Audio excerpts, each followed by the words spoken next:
What's happening? I just got done with a really fun podcast with Dr. Scott. If you've seen any of the last episodes I've done with him, I don't know about you, he always makes me think about life. And, I just love the guy. So I hope you'll tune in and check this one out. We're going to talk about uh, people putting other things in front of actually working on themselves, making themselves better. And then in the end, we're going to go through 7 truths that people realize too late in life. And I think Scott's been on an amazing life journey and we can all learn from him. So I'm happy to have him back for another episode. Let's check it out.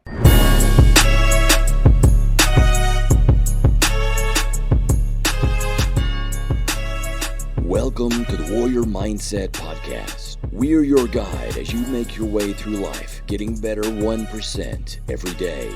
We believe that life is lived and true victory won through adversity. Nothing easy is ever worth it. We believe in the warrior ethos and support those that choose to walk that path.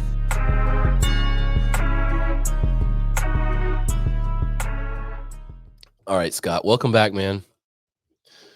Good to be here. We're here. Yeah, the last one we had you and Aaron on. That was fun. Yeah. So you, It's great having Aaron around. he's fun sometimes. I know. I always makes me feel smarter.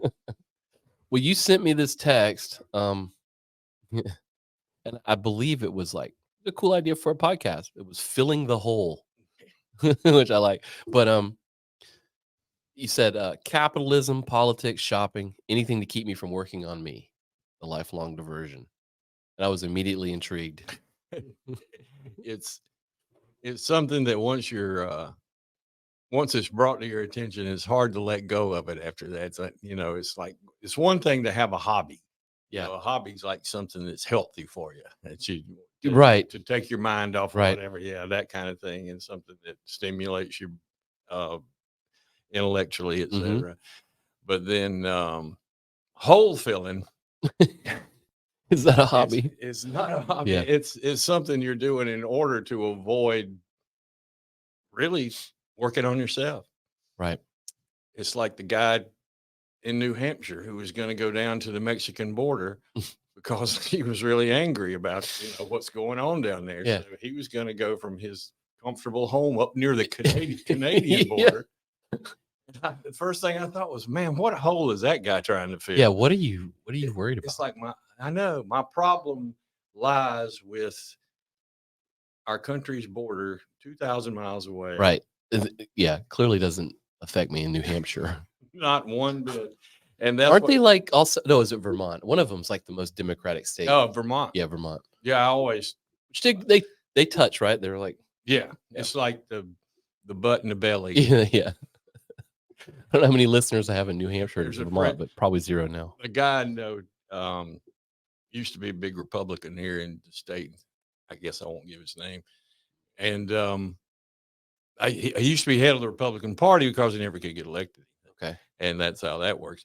And so I used to always tell him after Beth and I had been to Vermont for a piece, and it was like, you really ought to go and try to be the head of the Republican Party in Vermont. In Vermont. And see what that's like. Yeah. Because down here, you ain't got to work. Yeah, really. Up there, Yeah. it's a thankless job, pal. You know how to. Yeah. Republicans in Vermont for sure. It's kind of like the same as Democrats. Well, I was going to say Democrats in South Carolina. We have a long history of kind of backwards Democrats. Yeah, something happened. I don't know what. I still remember You when get the whole Andrew Jackson thing too. Yeah, it was when that dentist got elected governor down here. What was it? The one from Charleston. Yep. It's like when Ravenel got kicked out of the election. Oh boy, we're going back now. And Well, but we're talking about politics, but even politics, right? yeah, I mean, you call it a diversion from facing your demons, working on you. it's always got to be something else. I kind of think I'm guilty of that. Oh, I'm sure I am. That's the problem with being aware of it. It's like you just go around beating yourself up, or you try to do better. And I got a lot of years of beating myself up about stuff. So why not try it this way? Mm. Because how's that, How's that working for how's that been doing? you? So yeah, Well, like I think you listen to the hustle culture. yeah, We're sort of denigrating hustle culture. You were like, yeah, it seems like maybe people do that so they don't have to like slow down and think about their own problems. yeah, and people think that it's just just talk when somebody who's got a lot of money says they're not happy, or you see people with a lot of money that aren't happy, and because for some reason For sure, man. it's always been that way for people. It's like capitalism is the thing. If I just had enough money, if I just had enough of this, if I just had enough of that, and 99% of the stuff is stuff you have absolutely no control over, Yeah. and so all you're doing is sit around wishing, Hmm. and all you're really getting is people peeing on your leg and telling you it's raining, pal. How does that compare to like yuppie culture to you in your brain? Oh, Because I'm hearing it, I'm thinking like it sounds like a bunch of yuppies. yeah, I think it's just materialism. Yeah, materialism. They keep putting Being stuff, concerned with what everybody else thinks about you. judging my insides by your Yeah. outsides. Ooh, Like, I like that. there's a bumper sticker. That's a damn good bumper sticker, man. But that's what we all do. Yeah. It's like, gosh, I wish I was as whatever as he is, as Yeah. had everything going. He's got everything going in the world, and I always go back to the one guy when I was in college, the one guy that we would all traded places with that had the boat and the big house in Myrtle Beach, and he was Mm. set up for life and business, and he was the guy we all would have traded places with, and of course, he's the guy that committed suicide when he was 35. Right. Wow. And so you just everything that I ever thought that would make me happy is probably wrong simply because it's me thinking of it. Right. And Right. and so Damn. Now we have Instagram to just kind of like yeah, and the TikTok. throws it in our face. Right? Yeah. God, we sound like a couple of boomers. Wait. I'm just kidding. Well, and then you said you're like truth is not even a concern for most. It's all about winning. Yeah. Whatever that is at this moment. The amazing thing I think to a lot of us is just how far the whole thing with the truth is gone. It's like Man, isn't that crazy? it really doesn't matter. It's like it either the either the lies that we're all hearing is more entertaining than the truth, or we just don't want to hear the truth because we know it's bad and the climate's going to change and we're all going to burn up. So fuck it. I can't figure it out. No. What's because I mean, you're older than me. You have a different perspective than I do in terms of watching media. Mhm. Like it just seemed, I mean, even when I was younger, it just seemed like trying to name someone like Dan Rather. Mhm. When he came on and he told you what was going down, you were like, got it. Yeah. Cool. I trust it. Like at what point did it I don't I call news now media. Yeah. It's not really news anymore, it doesn't seem like there's a lot of real journalism. Well, and yeah, when I was sitting there watching my 3 channel TV up in Spindale, North Carolina when I was a kid, and it never entered my mind that Walter Cronkite would be slanting Right. the news or the truth or anything else. He was Yeah. just delivering it to me. And at some point, and I wasn't privy to the information. I think it must have something to do with Roger Ailes, but that's just me. Maybe. At some point, people thought that Walter was lying to him, and Really? we needed to come up with our own liar. Well, it was probably Dan Rather, Hmm. because Dan had that whole thing with Okay. Nixon going, and so he kind Yeah. of had painted Right. himself into that corner. And Right. so, but still, it happened, and I wasn't paying attention Yeah. to where a lot of people were just angry about what the news was, and so it must be lies. It must be. And it seems like even the networks put winning over actual journalism or actually sharing like what's going on. Oh yeah, Like they just want to whatever it is. I mean, it's money clearly, but like that's more important. Hey, the answer to all your questions is money. But Wasn't that the answer all along? I mean, how did we get from Walter Cronkite reading us the Wire report on Kennedy being assassinated to what we got nowadays, to where somebody's going to have the NATO allies attacked by Russia if they don't pay their fucking dues? Right. I mean, come Right. on. Right. It's pretty strange. That has happened inside of a generation anyway. Yeah. Where we've gone from one to the other. Yeah. And so when people say they don't listen to the news or they don't pay attention, or they I mean, who can blame them? Right. But the problem is they quit tuning out, and so that leaves the people trying to make the money, trying to appeal to the lowest common denominator. Yeah. Which of course is some TikTok influencer. Yes, some jackass with a podcast. Some boomer sitting in front of his TV in New Hampshire going, "I'm going to Mexico." Yeah, I think so. Ooh, wow. All that instead of just working on their own bullshit. Yeah, because believe me, it ain't going to work anyway. Yeah, right. I mean, I want control of everything. I want everybody to do exactly the way I want them to do. Of course. And what's the answer if they don't, or when they don't? Right. It looks like it's just get angry and make shit up. Yeah. Try to, instead of, well, let's examine this and see what it is about it that is upsetting me, even though I know that it's not true. It's you think that sort of like leads to like, I'm gonna say cancel culture, you know, people getting canceled online for shit they said or whatever. I mean, maybe. Well, and we never had cancel culture before. It's all and it's all that's like post-COVID, man. Yeah, it's like something that we came up with that we thought in the 90s. Gosh, if we just had this, you know, we could just shut this guy down and never have to listen to him again. Well, guess what? Kind of do that. It's kind of like when all the rednecks start thinking about the carry permit now with their gun. Well, guess what? The people that you don't like, the people that are marginalized in your society, they're going to be able to carry that gun too, pal, but it never crosses their mind. I have a very interesting story. It's interesting you brought that up. This was just last week. So I get my hair. I'm not going to say where. I get my hair cut. It's like an old school barber. Right? I don't go to just an old school barber. It's what I've always done since I was a little kid. He's the old school barber. And we talk like barbers do. And I know this guy's politics. This guy, he doesn't because he's in his own barbershop, but I know he's got a gun under the counter. I know he probably concealed carries. I just know this guy. Well, I was getting my hair cut, and this other dude walked in, and he was Chinese. He was a international studies professor from USC. Chinese. He had an accent. He was talking about shit in China, whatever. And I didn't see it till he got up, but he was open carrying. Really? Yeah. And that guy was like, and he walked out and he was like, what the hell is he doing bringing that in here? Why would, and it was like, oh, it's a little different when it's a Chinese dude. Mm-hmm. It's like the thing up in Michigan where you had all the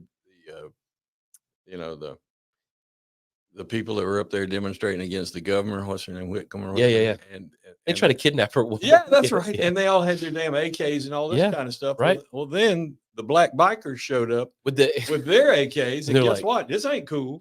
Y'all got to go. This law that we passed, we didn't mean it for y'all. I know. Shit, we didn't think about that. No, it's for Karen. It's kind of fucking stupid. But that's what we're getting at, right? Yeah. You'd rather be right. Like you'd rather win that fight than actually do the right thing. Yeah. I'd rather be right, even and when I say right, I mean correct. I mean you got the right answer, but the problem is you get so stirred up and you get so angry, and because you're probably deep down realizing you ain't got a whole lot of control. Yeah, but probably it. You get so angry at all that kind of stuff that even though you're right, it doesn't make you happy. And you sent me AA asks, would you rather be right or happy? Explain that one.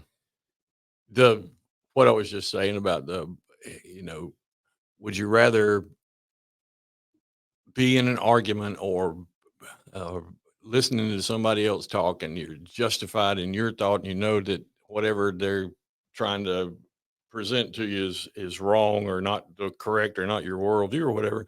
And then all it does is get you worked up, even though you're right. Yeah. You know, I can sit there and listen to Melania Trump prattle on for days about Mhm. red Christmas trees, and I know Christmas trees are green, right? You know, Right. so what difference does it Yeah. make? Why do I have to get worked up over anything Why do I like that? care what kind of Christmas tree they put in their house? Exactly. But no, I Yeah. know I'm right, but it doesn't make Yeah. me happy. Right. So It's where we get like the war on Christmas.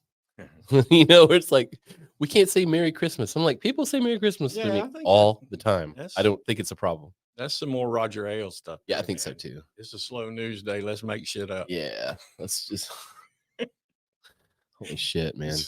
What is the guy said when I was working at Free Times 100 years ago? There was a sign up in there that said, "Freedom of the press is only for those who own the press." Yeah.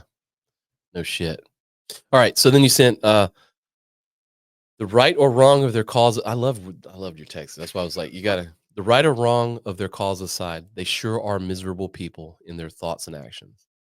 If X would just happen, I'd be happy. There's always something they have no control over. I'm sick. That's a dude, that's a great quote, man.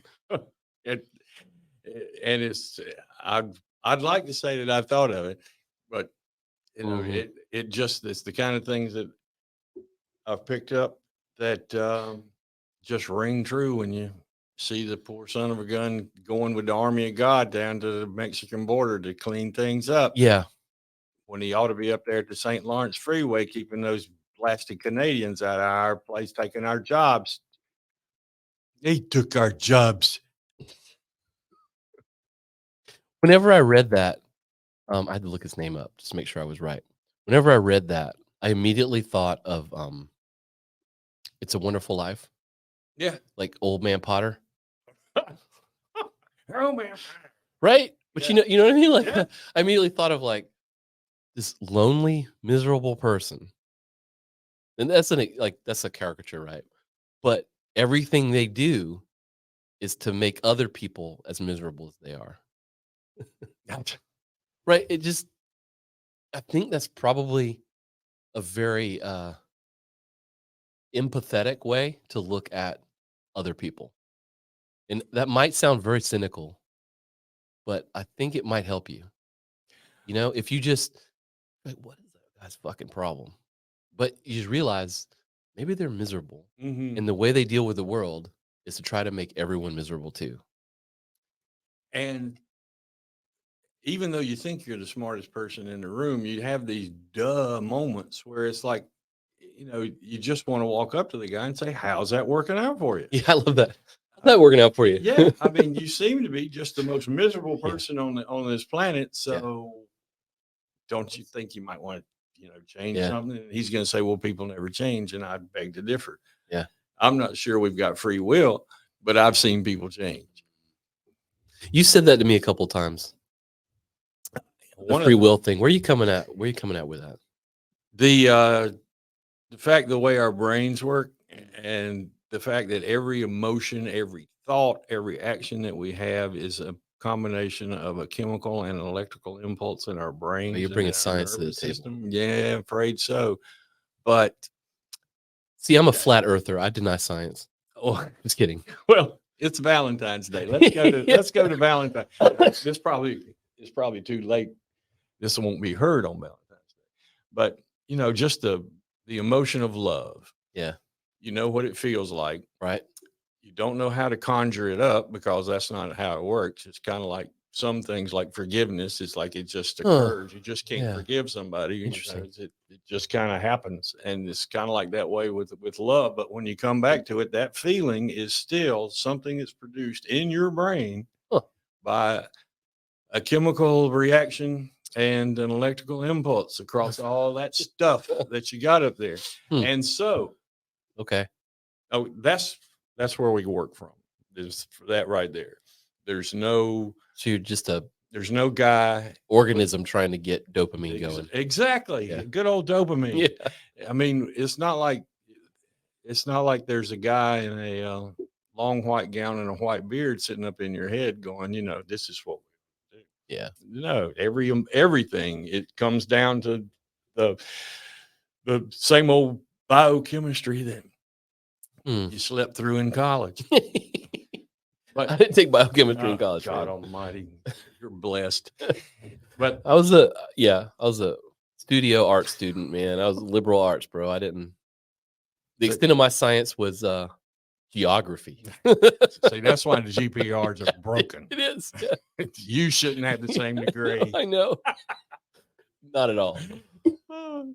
But if you take the supposition, and it's not a supposition to me, but if you take the fact that that's what your brain is, that's what your body is, that's what all your thoughts and emotions are, is some combination of those things. It's some, so if you take all that brain chemistry and you take all the life experience you've had and you just, you know, wham it into one big um, ball of confusion, It's what it feels like.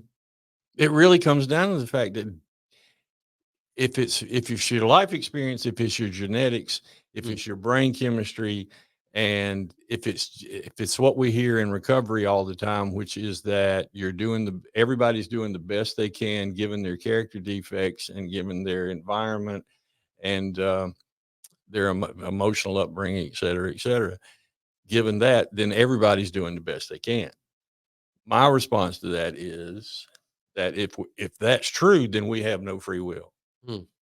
Because if it's all comes down to my environment, my genetics, and whatever brain chemistry I got going on, then what choice did I have in making whatever decision, whether to turn the damn washing machine on or whether to do anything else? It seems like it comes down to. Damn. I'll send you that. Damn. You got me. Huh. So there's a conundrum there about, yeah, it really is. Do people change? Yes, because we've seen it done. How do they change? Well, it usually comes about by some psychic change. Right. The only way I'm going to change anything is through pain. If things are going fine, I don't need to change the lick. But if things get bad enough, then, maybe we ought to think about something, which is a revelation to me. I never would have done that before. I just wallowed around in the misery. Yeah. But, and make everybody else miserable. Right. That's the whole thing. And, when it all comes down to brain chemistry, I mean, that's the whole thing with addiction too. You just pour ethanol on top of all that brain chemistry and you wonder why your brain gets fucked up. Well, I don't know, Chief. Right. You pour an ethanol on top of something that was working pretty well to begin with, just because, you thought it'd be cool to start drinking when you're 14. And it changes all that brain chemistry and you wonder why all of a sudden things are different now. Yeah. Yeah. I mean, it does change you for sure. I've seen it. Yeah, and then once it's changed, how does it change? How do you get it to change back? Or can you? Yeah, we don't have to get into that today, but it's like I heard a guy say the other day, and I've heard it 100 times. The only way to keep from getting drunk is not to drink. Really? Damn. That's pretty profound. Pretty smart. So if you want your brain to quit vibrating, from all that damn vodka you've been pouring on top of it, well, the only way to see what's normal is to not do it. Not do it. All those antidepressants you've been taking and rinsing down with vodka that are only working at 30% because you're drinking it on drinking vodka on top of it. Maybe just find out what you're really like without all that and then go from there. I can just medicate the shit out of myself. That's damn, dude. Well, that's the whole problem with having that degree. I want what I want. And I want it now. Write my own prescriptions. Damn, dude. All right. Shift gears a little bit. I found this article. I thought it'd be cool to talk to you about this. 7 truths people realize too late in life. Life is about knowing what does not work rather than trying to make everything work. One more time. You don't have to agree with that or not, but life is about knowing what does not work rather than trying to make everything work. The harder you try, the least likely it is to happen. I kind of read that and saw it in line with the thing you said about like, if only I had X, then I would be happy. mhm. I would be done or whatever the thing is. It seems like we're always chasing something or someone or whatever, and you never get there. No, You know? I it's right back to the old judging your inside by people's outside. It's the same thing with that.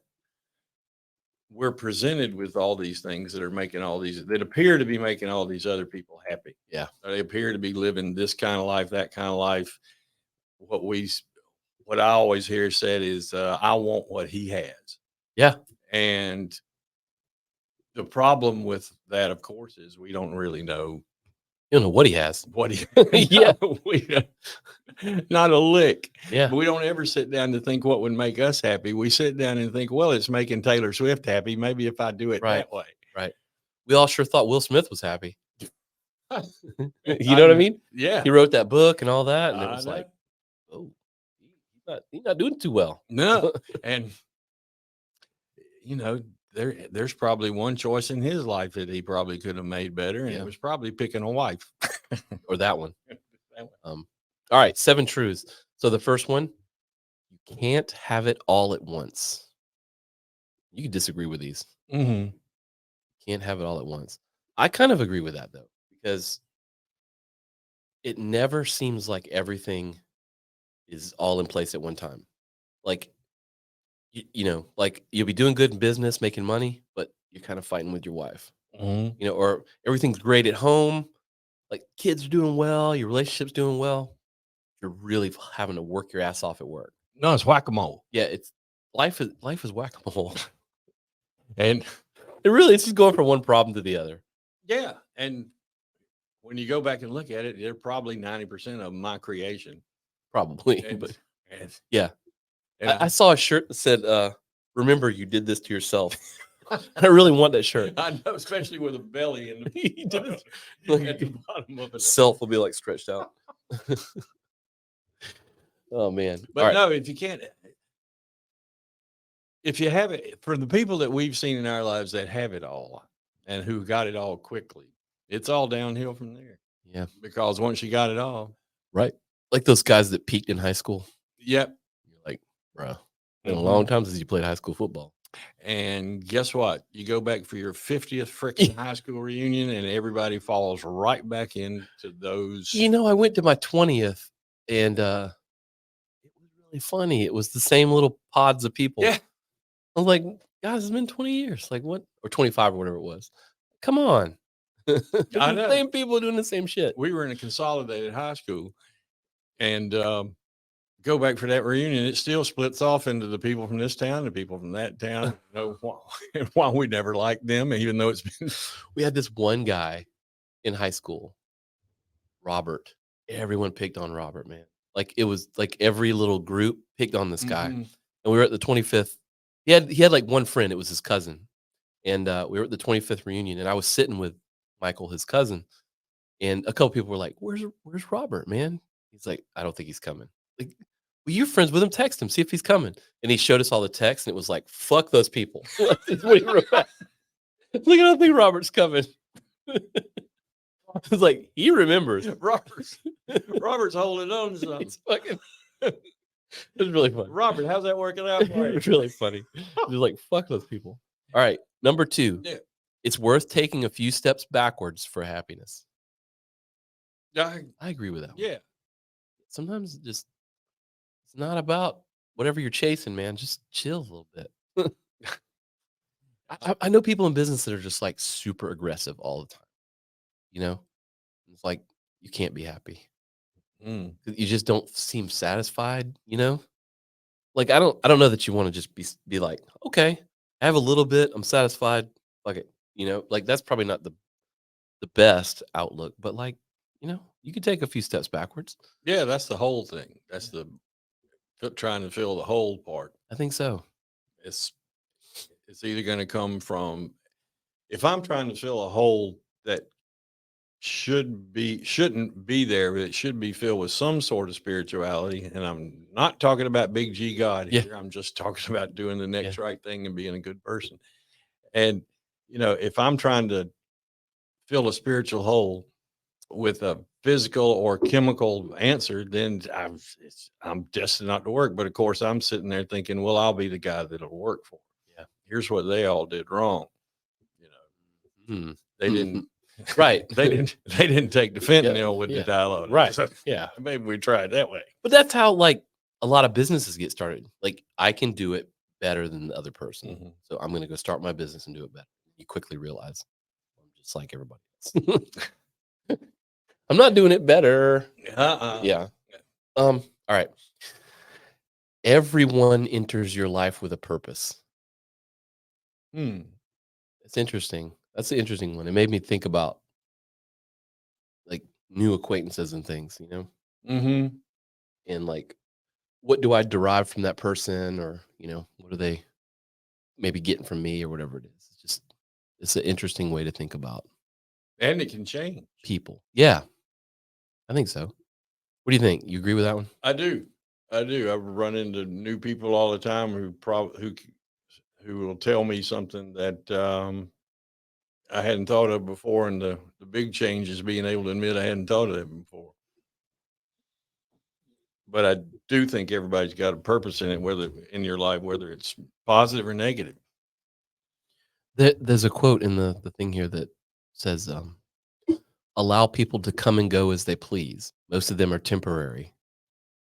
People who teach you permanent lessons. That's really fascinating to think about, like how maybe like I try to hold on to certain people, and it was a lesson in because I run the gym, and I forget when it was somebody I put a lot of time and effort into, and they just left. And I had a mentor that I talked to, and he said, Gene, on a long enough timeline, everybody leaves. Everybody leaves. It's just that some have a shorter timeline and some have a really long one. But at some point, you're not gonna see them anymore. Like you gotta let them come and go. Enjoy the time you have together, and then that's it. Yeah, it's just Kind of deep. And in our society, where everything's built around the office or around the job or around everything else,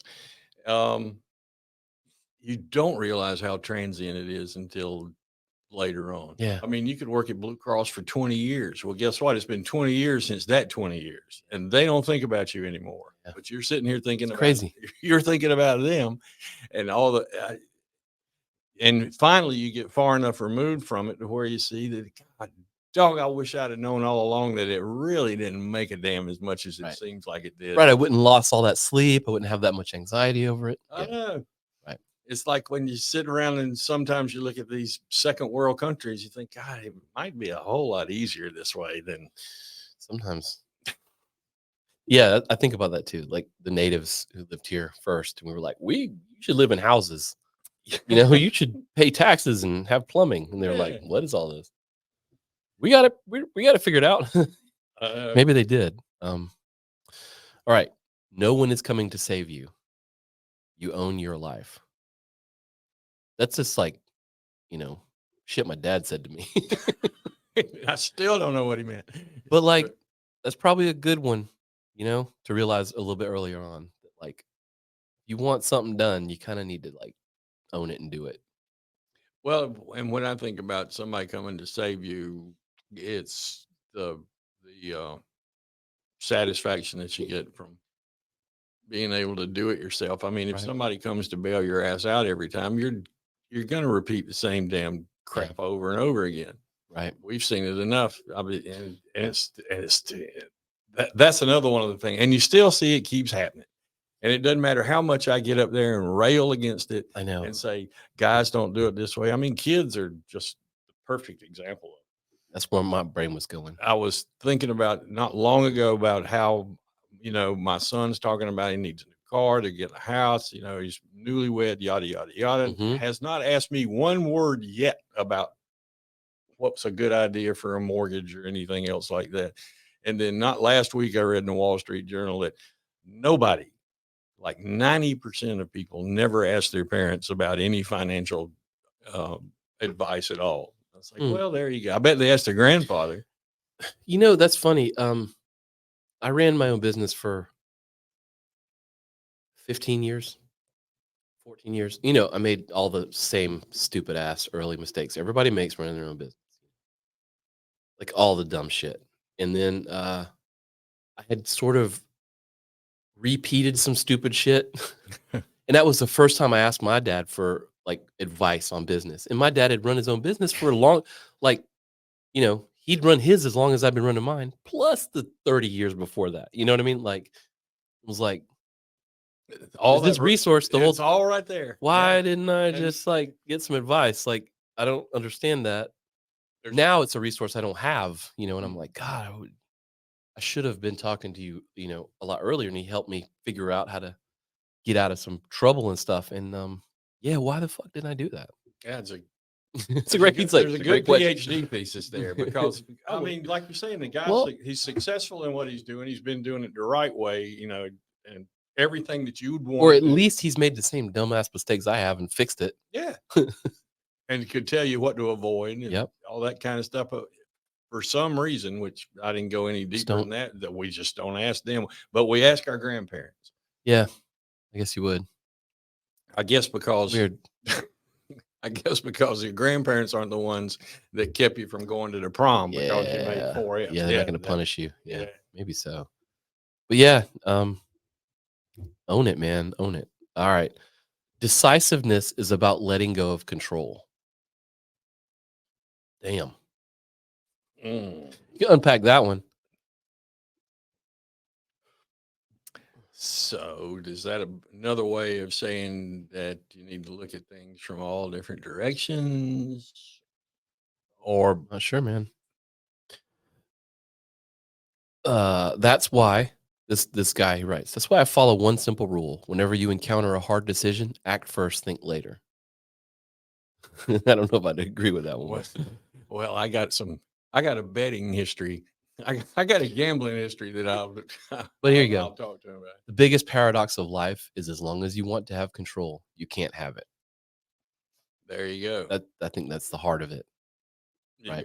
And maybe it's because I wasn't listening, but it just seems like in the last. Well, I think about times I've had a lot of anxiety trying to figure something out.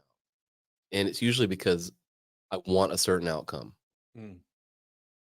And that's often when I've made the most mistakes. You know, like I think about business. Anytime I've really wanted something, I usually fuck it up. You know what I mean? Like the end result, or like buying a car. You don't want to go buy a car when your car is dead and you have to leave the lot with a car. That's the worst position to be in. You know, you want to buy a car when you don't really need it. Right. Right. Like that's like, you know, and I will tell you some advice my dad gave me was like, if you're ever negotiating and you can't, like you have to have the thing that you're negotiating over, you've already lost. Like you gotta figure out how to go in there without needing that thing or that person or whatever it is. You know, that's your workaround, you know. Like that's some damn good advice, because every time I've ever gone into something wanting a certain outcome, I will do whatever I can to make that outcome happen. And I usually pay the price for it, you know, like long term. It's always like, shit, I didn't think about those things. Well, of course not. You were blinded by the thing you wanted, you know. And then you're going to beat yourself up because should have done this or that. And in actuality, you had no control in the first place. And if you'd have gone in there with that, everything would have gone better. Easier. Yeah, gone better. Just accept it anyway. Acceptance is the key. I think might be. So they're coming out from the opposite. Decisiveness is about letting go. Yeah, I can see that. Number 6, there is no finish line. I think that's the truth there. It is. And what you thought was the finish line, when you could, you know, you keep moving it. You could see it off in the distance, and they keep moving it, or you keep changing what you think the finish line ought to be. For sure, man. Life often seems unfair because you have not worked on it. You are entitled to absolutely nothing. Guys, hardcore, man. That's that song I sent you this I think it morning by is. the Ugly Americans. Yeah, I think so. About Orlando. It's the truth. I want everything, and I want to put no effort into getting it. And even though I say that, I know I'll get no satisfaction out of it if I put no effort into it. If somebody just hands it to me, but that's what I want. Yeah. Scratching my head. I don't know. The last one, last but not least, I guess. Simplicity is the ultimate joy. And you can help me with this one too.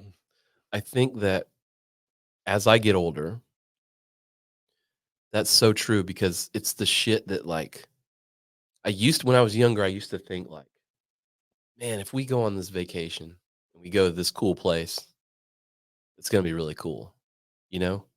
Like that's what we need to like get better and like hang out and create some happiness or whatever. But as I get older, it's like you can just grill a fucking hamburger and hang out with my kids. Yeah. Like that's so like it's all I want out of life, Like it's just I don't need all this extra stuff. And Are you the same way? Are you getting there? Or? yeah, I've spent ever since I had this eye thing going on. I've spent most of the time at home since stumbling around and running into things. But yeah, that's what I've been doing. It's just getting rid of stuff. It's like I've been holding on to this, and I'll come up with 10 reasons not to get rid of it. Like physical things? Yeah. I'm not quite there yet. Yeah. But I can feel it. I can feel it coming where I'm not as nostalgic about things. No. Like physical things. And I think it's when you start getting closer to the end than you are to the beginning, it starts becoming real apparent to you that, I'm probably never going to wear my Devo costume again. my yellow. You have a Devo costume? I did. That was one of the things I got rid of. Yeah. It had a big blue Devo down the side, and I was like, man, You have the red saucer hat. I'd love to wear this someplace tomorrow night, but probably not. Probably I can sell it for a lot more. But yeah, it's those kind of things that if I just hang on to this and I just hang on to that, for some reason, I think it somehow lends itself to this great museum that I'm building to myself. When in fact, another 50 box of crap in somebody's attic. No. Yeah. And in 50 years, guess what? Nobody's going to remember who you are at all. Like, who was the vice president who ran for vice president when Goldwater ran for president? That guy was probably something at the time. At the time, yeah. Guess what? He's gone now. You're coming to that too, pal. So, that's a great outlook though.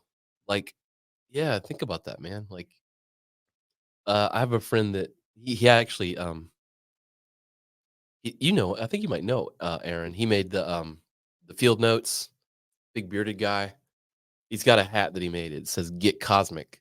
Okay. And he says one of the exercises, and I've done this and it works. One of the exercises he does when he has like anxiety over projects and things like that is he just says, "I just like to get cosmic, man. I like to like look at a picture of the universe and just try to vision like where I am in the solar system on this little speck.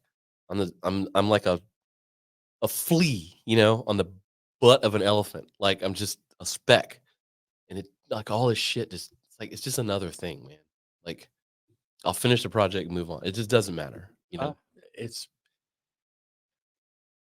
the reason that we come up with most of the stuff that we come up with trying to fill that damn hole is because deep down inside, I think most of us know that on a cosmic level, we ain't shit. Yeah. Nope. I'm sorry, pal. No. It's the more you fight against that, you just are more and more miserable. I mean, the whole thing with the dark energy and the dark matter, and with the threads of galaxies and all this other kind of stuff that you've been reading about, not for that long, especially with the dark matter, dark energy stuff, and it literally, how can you not get put in your place? I don't know, I don't know. But then I'll sit and listen to some defensive back thank Jesus because they won the Super Bowl, and thank God, I'm really appreciate that Jesus didn't like the 49ers in the point. I don't think it works that way. I remember she wasn't my wife at the time, but we were together in college. She had a roommate who was trying to move, like they were going to move between semesters. She was trying to get on the horseshoe apartments, and she told my wife, she was like, "I pray every night that I get a horseshoe apartment." And I remember my wife was like, "I don't think it works that way." You know, I'm like, I don't know that, whatever cosmic entity you're praying to, like, gives a shit about your college apartment. Like, it just seems like if that's the level of shit that being is like caring about, they're probably pretty petty. Yeah. There's a lot of bigger shit in the No universe kidding. than your college apartment. You think about the people that are just on this planet, and I always go back to when the Pope was here, and the Pope's out at Williams-Brice Stadium, and there's 80,000 people in Williams-Brice Stadium, and he gets them all to pray for the same thing. And I'm sitting there going, well, great. What is that? You got 80,000 people out of the entire universe for the same thing, and somehow this is going to work better. Yeah, problem solved. Than me sitting and me being on my knees next to my bed praying for whatever. Right. You put 80,000 people in it. Now we're talking serious power. No kidding. It is kind of funny to think. Yeah. But talking about simplicity. Really just trying to get by. Yeah. Talking about simplicity, like, my dad passed away last year, and all he wanted to do, like the last, I don't know, 5, 8 years, like he always wanted to do this, but like the last few years of his life, he just wanted to like go fishing. He loved it. And it was like all he wanted to do. And I remember everybody used to get so upset about it. Like, all a man wants to do. And I just remember thinking like, let him do it. Like, what, like, this is all, like, this is what makes him happy, man. Like, what you're putting things on him. Mm-hmm. You're putting your need for whatever you think you need for happiness on him when his outlook is very simple. Yeah. Doesn't he realize how much happier he can be? Yeah, he's like good to go, And I really want to get to that point in my life where I'm just like, all I need to do is like just have everybody there, be cool. Like we're just gonna chill, spend time together, create memories. That's it, man. That seems like the secret to life. Yep. And I think a lot of us during COVID, were able to go down some of those rabbit holes. Yeah. Because what else are you gonna do? What else are you gonna do? No, you might as well work on yourself, because God knows if you're locked up with your family, you sure don't want to work on them. Well, a lot of them just started drinking. They did, didn't they? I forget. I'm not going to quote numbers because I hate it when people just randomly quote percentages, but it was a large amount of people that like began to have problems. Yeah. Drugs or alcohol over COVID. It's kind of funny. It's like, I hate these people. And then last week it was the thing about how people not wanting to go back to the office. Well, of course not. They can't drink in the office. It's funny. Yeah, come on, man. It's a lot better here at the house. I'm so much more productive. Bullshit. No. I work for myself. I know damn good and well when I work from home, I'm like not doing as much as I do when I'm sitting here. I'm serious. I'm going to tell the truth because that is something. Yeah, I poke holes in that one all the time when people talk about that stuff. Come on, you're full of shit. We know what you're doing at the house. Yeah, you ain't working. I'm doing enough to get by. Yeah, you ain't working. Waste the day and then work in the evening. We know what you're doing. Well, man, that was a fun conversation. I'm glad you texted me. Yeah, I dig it. Every time I talk to you, I always think about life. And I love it. And how much closer I am to the end than you are. No, that's not why. Touche, my friend. No, that's not it at all. I've learned a lot from you over the years, man. Thanks. I really appreciate it. Oh, and you guys are the best. It really added a chapter to my life. I hope so. I never saw it coming. I hope so. Yeah, that's what we try to do. Going to do some more music on down the road here. Yes, sir. All right, man. All right, Bo. Thanks.